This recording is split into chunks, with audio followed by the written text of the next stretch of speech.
Good morning, everyone. I am Don Zavis, one of the co-founders of the Second Look Services, your financial equalizer. Of course, sharing the golden microphone is my partner here, Mr. Michael Jesse, and he really is the smarter of the two of us. So listen more to what he says than what do I say. So, Michael, how are you?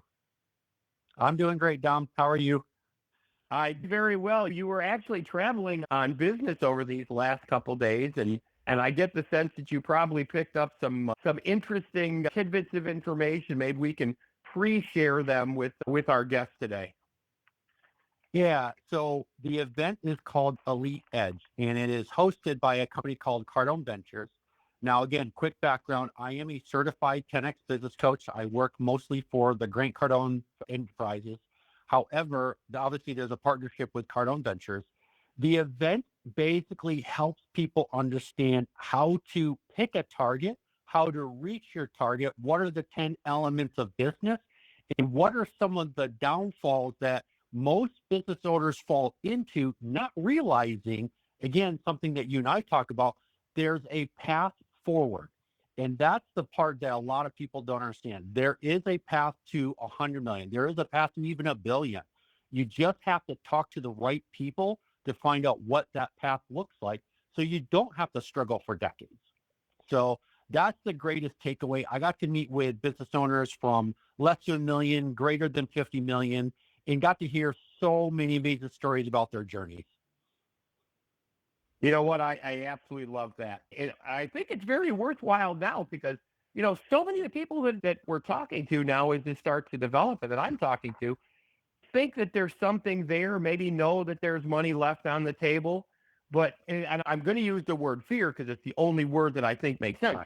They're afraid of either throwing good money after bad, or they know that there's something there, but for whatever reason, they're too busy, can't get it. And again, leave money on the table, but it's that self limiting belief that there isn't anything else. And I think that's what really makes this distinction between vastly successful people and people that maybe don't ever get to where they want to be. And it's the old line: if you believe you can, if you believe you can, you can.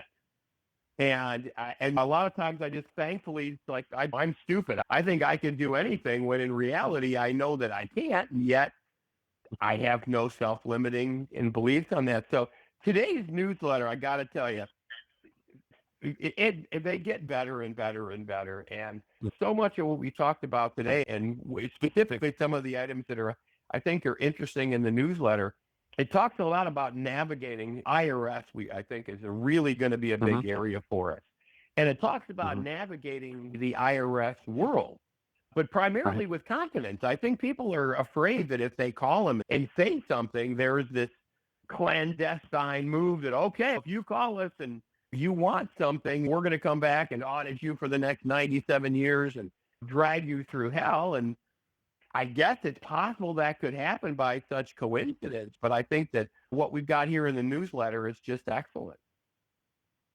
Yeah, and I do want to share a story about what you had just talked about. I had talked with a business owner doing about 15 million, and I told them what it is that we do. And I said, given where you're at, you're probably paying about 35% in taxes. What if we brought that down to 5? Now, at first they were like, are you real? Yeah, like complete disbelief, like thought that's impossible. If we were already able to do 5% in taxes, we would have already done it already. So utter disbelief. And I continue, have you been doing this for your deductions? Are you really working with your Schedule A, Schedule B? Are you really digging into Schedule C? Are you really digging into all your tax credits available? How many employees do you have? Like I just started talking to them, and it finally got to the point where I said, is your CPA asking the same questions I am? And he's like, no. Exactly. That's what makes us different. And then he finally got it. It wasn't until I shared enough of the information where, you know what, this must be a scam or this must be total disbelief. No, this is for real. This is absolutely available to you. It's just never shared with the business owners. I think that's interesting because I know now one of my very good friends, also my personal CPA, actually passed away last fall. and he was a kidney transplant recipient, and he had a very Harry Pivos, by the way, if you get a chance. Great guy. If you ever thought of a CPA, Harry was what come up into your mind, right? He's such a sweet, kind guy, like no sense of humor, literally sees the world through numbers, and he was wonderful at what he does. But it was interesting when we first started working with him. I said, how do you do this? I don't want to leave money on the table. And he said, there's two ways that most CPAs do it. They will go in and they will do here's the 75% of the areas where you're going to get the big deductions, right? This is where we're going to go because 75% of the time, lion's share of your deductions are going to be in these particular areas. And I said, what about the other 25%? And he says, normally, because it's not a really good return on investment for the CPAs, and generally, clients are unwilling to pay for this deep dive that, that we don't go there unless we have a really good reason to think. And then we'll tell them ahead. We'll tell them, hey, listen, in the course, you're paying me $1,000. In the course of doing this, we came across this. We think there might be this, but that's another $500. I think where we really are different is we start with the assumption that there's money on the table, which is, I think, different than what most people do. It was, I love coming from outside of Detroit, we survive on cars. And even when the muscle cars left the factory, right, back in the 70s and 80s, at the time, it really had the technology of the time that made it good. But interestingly enough, even back in the 70s and 80s, as soon as you took your brand new muscle car off of the line, you immediately started putting more money into it to make it even faster. It left being as good as GM could make it, as good as your Barracuda was as good as Chrysler could make it and Dodge could make it. Your Mustang was as good as Ford could make it, much because it would just be disproportionate in cost if they took all of these other things to do that. But when we looked at it again, said, if I put different carburetor on and these are brand new cars. I put a new carburetor on it and blah, blah, blah, blah, blah. So these mechanics and these hot rodders, excuse me, started with the premise that we can make it go faster. Much the same way as I believe our premise with legal settlements or insurance settlements or collections or IRS is that there's money that's there. Excuse me, we just got to help you get it. Yeah, and I think it comes down to the patience, right? Yes, doing your taxes may take longer. Yes, your legal settlement case may go on longer. However, it is absolutely worth it to do it because what they're counting on is you won't follow up. They are literally waiting for you to say, nope, I don't want to do it. And therefore you get stuck with whatever you had as far as an agreement. If you pursue it, if you simply state what it is, as like I wrote in the newsletter, what is your intention? What do you want to get out of it? And stick with it. There is a way to compromise where both sides work. But right now, given where people are at with distrust and where people are like, I don't want to spend more time on it because it's already emotional, painful, you'll get the far less end of the bargain. That's where things are at. You've got to get through the patience, have much greater resilience. And again, when I wrote in the newsletter, don't be emotional about it. Yes, it is painful. I get it. But the legal world works with non-emotion and very logical. So that's what we just have to get to it. So I get that where some people are like, I don't want to spend the time. I don't want to spend the money. That's true. I understand. It's a quick, easy way out, but stick with it. It's totally worth it. It's interesting. And you're absolutely correct, by the way. And in the legal world, I'm surprised. And I've got a lot of friends. And I have been, I think as soon as you start making money in the world, there's somebody that believes that you're taking it from them. So I've had my share of legal quandaries. The interesting thing about it is that when I would ask attorney friends of mine, even the ones that did personal injury, and historically they take a third.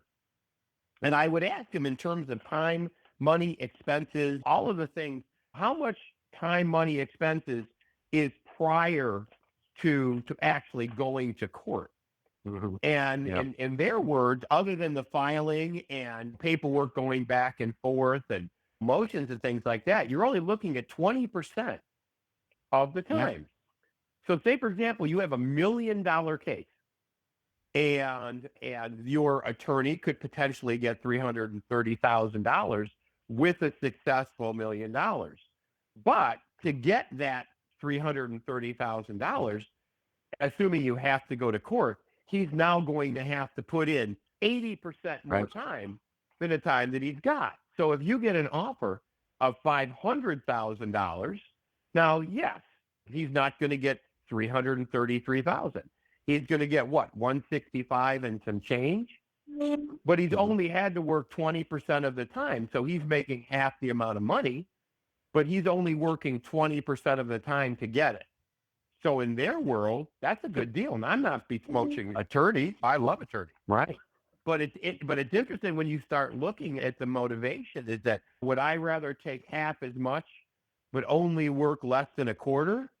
Or would I rather make twice as much but have to put in 300%, 400% more effort to get it? Right. Now, again, that is a practical business decision, right? I understand why they're going to say that. He says if somebody puts the bird in the hand, somebody offers you $500,000, if you say yes, they give you a check, right? You go to Hmm. court for what any one of a million reasons in front of a jury, you could lose, right? You could Yeah. potentially get nothing. And of course, that offer is now off the table. So there's a lot of things that are, interconnecting here. And I think that your 5 points, understanding the legal context. I am amazed by how many people are not knowledgeable about potentially what will be the number one source of revenue that they'll get at one time in their entire life if it's a substantial case. They don't prepare, they don't keep paperwork, they don't do any of the things that, would likely benefit them as well. And they don't share with their attorney what they think their goal is. They don't say, I think this is $1 million case. And that's what I'm going to be satisfied with. I don't care how much money you make, but whatever I have to do to get to that $1 million. And I'm amazed by how many people, again, rule by emotion. Somebody throws a number that's probably half of what it's worth, but more than you've probably gotten in one lump at any one time. And it's hard to not stay calm. You aren't going to be professional. Maybe you don't want to ask a lot of questions. I think what you really let out here is really perfect. But I think being comfortable arguing, not even arguing, but negotiating, with your attorney. I always tell people, especially attorneys, especially if I think there's going to be a jury case, I tell them, listen, I'm already rich. I'm having steak tonight no matter what happens. As far as I'm concerned, I'm going to take this to court forever and ever. And I've had Yeah. attorneys that have dropped their percentage or they would share with, the other side. It's, look, this guy doesn't budge. He's got plenty of money, right? He just wants to see Yeah. you guys bleed. And that's the Hmm. last thing that's the last thing you want is for the other side's number one goal in life is make you bleed. I think that's a Yeah. scary thought all the way around. So I know I'm going a long way to make a point. I get that. You've had your experiences and so Mhm. many people I think are just so fast to jump for any one of a variety of reasons. Yeah, and I think so I used to have a rental home back when I was in Dallas, and that just happened to be because we needed it at the time. We were building out a brand new house, but we had left the old house and we said we're just going to rent it out. Lo and behold, like Lily, tenant number one, messed up the place, didn't pay rent anymore. I'm like, oh my gosh, the worst scenario possible, right? So, like literally within 3 months, I'm having to do an eviction order already. 3 months into just having this rental property, I'm already having to evict somebody. So I get it. It's super painful. Now you have to deal with, all right, you have to write it up the legal agreement, have an attorney go into court. Luckily, this person didn't have to go into court. But what ended up happening was this tenant was actually so bad where he had already been charged with identity theft. He had already overcharged utilities because he just wasn't paying. So I'm like, oh my gosh, I so have to vet tenants way more than I was originally. So again, it's one of those like lessons learned. But this is where I think where your experience and my experience can really help a lot of people.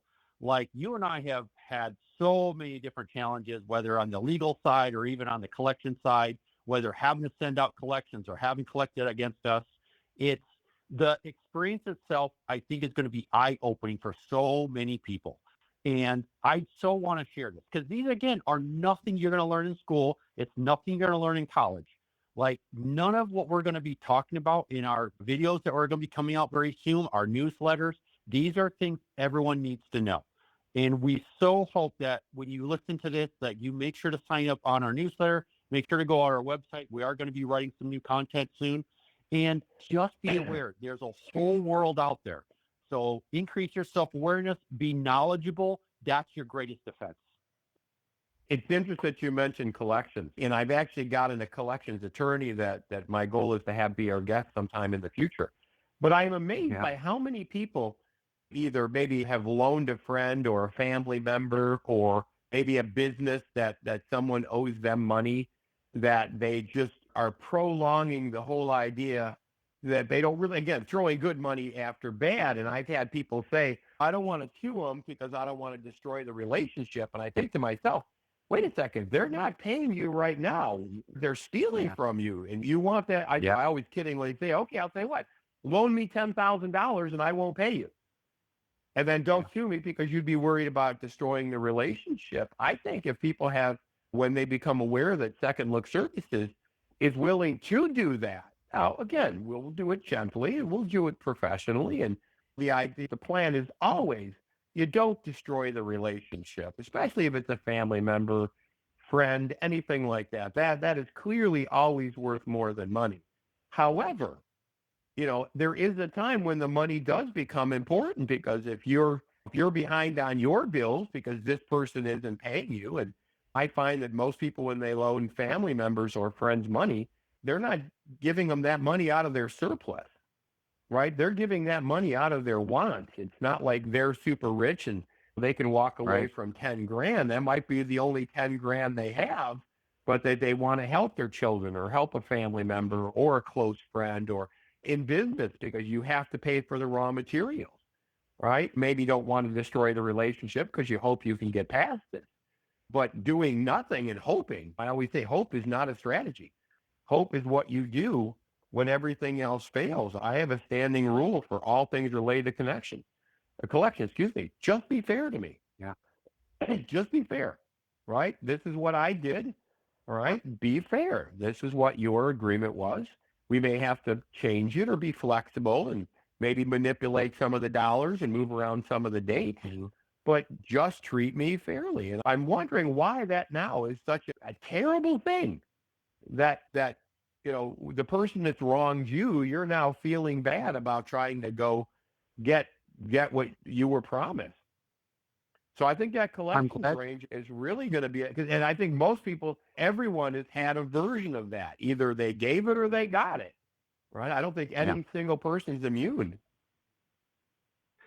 And I'm glad that you brought this up because this is, again, I'm going to bring up real life scenario. I've had 3 ex-girlfriends, several coworkers, family members who've asked me for money. Now, here's the astonishing number. I must have given out probably more than $150,000 of my own money to. You are the most generous man on earth. Yep. So I help people get their credit cards paid off just because they are running into trouble. I have paid off even car loans. I have paid off borrowing for medical bills, like all kinds of stuff. But here's the thing I had to realize. It was, in their mind, never a loan, ever. It was a gift I apparently was giving. And in my mind, it was a loan. So you absolutely need to establish before there's even a money exchange, is this a gift or is this a loan? Now, I obviously look at it today as I just gifted it out. And hopefully someone can gift it back, right? Just being a good person. But establish ahead of time, is this a loan or not? Now, another thing that when it's come from a personal side versus, say, a business side, you are not a bank. Banks do loans. If you are loaning money out, you better be strict on there's going to be a loan agreement. You and I are both signing it. There is a deadline, and there may not be like interest like a normal loan. There could be zero, right? But it is a loan. and I can legally now go after you as far as collections when you don't pay it back. Set it up Well, real quick. I think that's where we step in because I've had personal Right. situations where I've gotten involved with someone. One was an interesting three-way situation.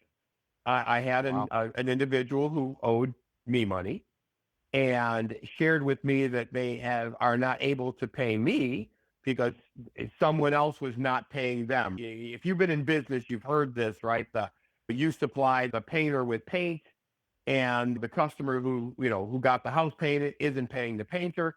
So somehow that justifies them not paying me, as if all three of these were interconnected.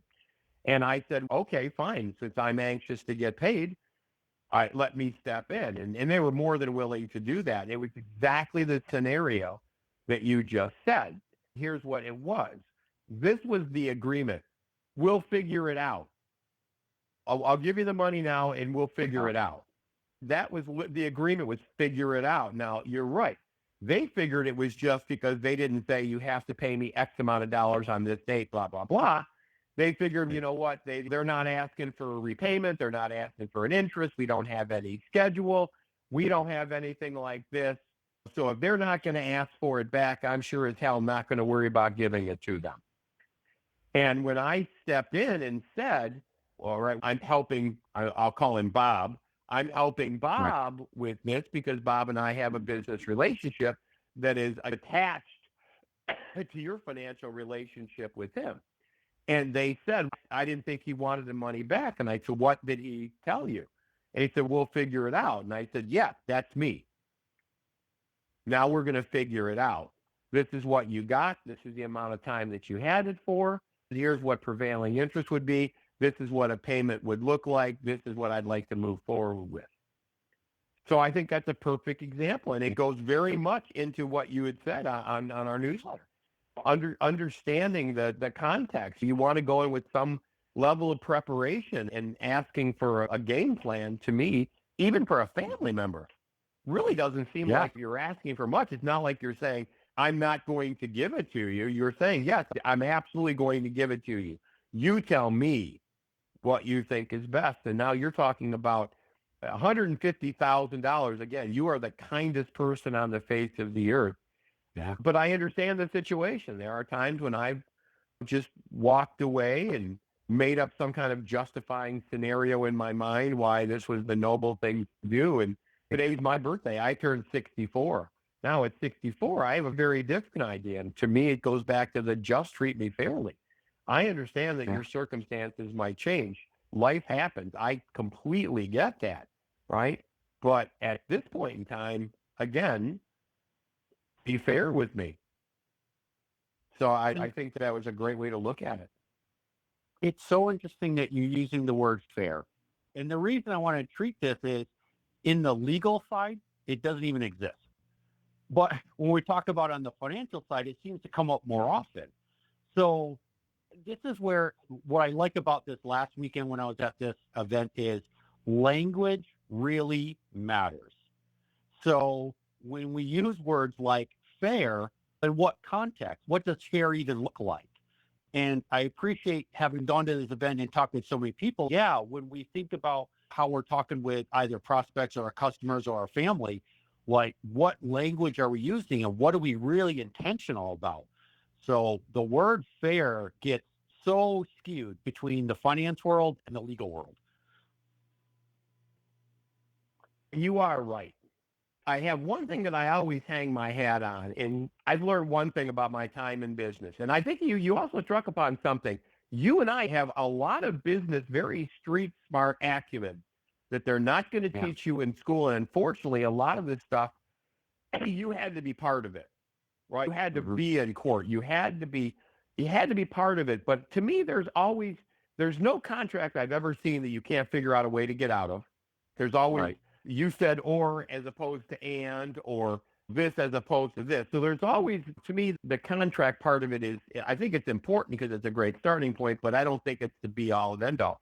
What I do Right. think is that when I've had a situation, whether it's in business and I've given somebody something clearly with the understanding that they had to pay me, and we even had a plan of what that looked like. I think even the shiftiest person on the face of the earth, when faced with the Bob, you said you're going to do this when we spoke on this date at this time, and I expect you to treat me fairly. I think that there's a point where you look at the spirit of the contract. There's even language that talks about that, again, the spirit of the contract. To Mhm. me, I like to be able to go back because I think it really appeals to something. I helped you when no one else would. Maybe you couldn't get a loan. Maybe the reason that you would come to someone like even a family member would be involved with someone like myself is because a bank is not an option. You don't have money in savings. You've exhausted all of the normal, routes that you might have gone to satisfy your problem. You're now with family or friends or business associates, whatever it is, because all those other things didn't work. So my Mhm. my parting comment for today's conversation, I think, and I really it goes across legal accounts, like just treat me fairly. That's Yeah. the spirit of all the things Second Look Services does. We're never going to try to get something for someone that they don't deserve. If somebody says I got a lawsuit, I got 500,000, I wanted 5 million. That may quite possibly be unrealistic under all circumstances. So we would Right. never come into that because clearly that's not fair. But I think I could pick up the standard for a great many people that I believe were mistreated, ill-treated, taken advantage of, sometimes taken advantage of by people who are supposed to be there to make sure they weren't taken advantage of. And I like to believe that we start with the premise that there's money on the table. I think that's an interesting Agreed. thing for us. Michael, in our last minute or two, what words of wisdom would you have? What would you like our listeners to kind of lead with today? Since we're talking mostly on the legal side today, which is good, compromise. There is a level where both parties win. You may not get everything, but there is a way to be fair, like you had talked about. What's the middle ground that we can both feel good about and then walk away? That's it. It's the number of times I meet with people who don't even know that compromise is an option is numerous. So remember, And I be educated and understand that compromise is totally an option. Yeah, and that I got to tell you, that's the best way for us to end this call today. So thank you so much, Michael. It's always a privilege to do this with you for our listeners. Thank you so much. We know there's lots of things vying for your time and attention out there in the world, and the commitment that you're making to this education, we believe will come back to you many times over. So have a great Monday, a great new week, a great starting month, and today's my birthday. Hopefully, everybody shares the same great day with my birthday. And thank you so much, everybody. I think as my parting line is always the same, I think you deserve a second look. All right. Bye-bye, everybody.